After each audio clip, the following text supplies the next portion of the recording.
ગીર સોમનાથ જિલ્લાના તાલાલા તાલુકાના રમણેજી ગામે ધારાસભ્ય ભગવાનભાઈ બારડના અધ્યક્ષપદે જનજાગૃતિ અભિયાનનું આયોજન પ્રાથમિક શાળામાં કરવામાં આવ્યું હતું કે જેમાં ગામ તમામ આગેવાનો સરકારી કર્મચારીઓ તથા શિક્ષકો અને બાળકો બહોળી સંખ્યામાં હાજર હતા. કાર્યક્રમની શરૂઆત દીપ પ્રાગટ્યથી કરવામાં આવી હતી.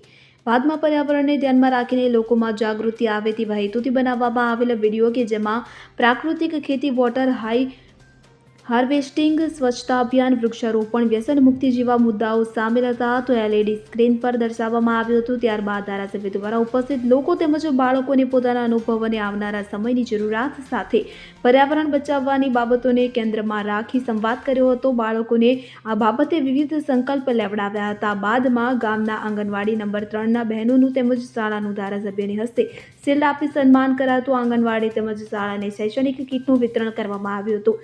ધારાસભ્યની હસ્તે વૃક્ષારોપણ કરી અને સ્વચ્છતા અભિયાન કરવામાં આવ્યું હતું. આમ સમગ્ર કાર્યક્રમ ખરા અર્થમાં જનજાગૃતિ માટેનો બની રહ્યો હતો. ભગાભાઈ બારડે પોતાના અનુભવને સિદ્ધ કર્યા છે એવા બાદલપરા ગામમાં બાળકોને લઈ જવાના વચન સાથે કાર્યક્રમનું સમાપન કર્યું હતું.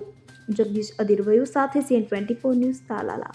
હવે જુઓ દેશ દુનિયાની તમામ ખબરો તમારી આંગળીના ટેરવે.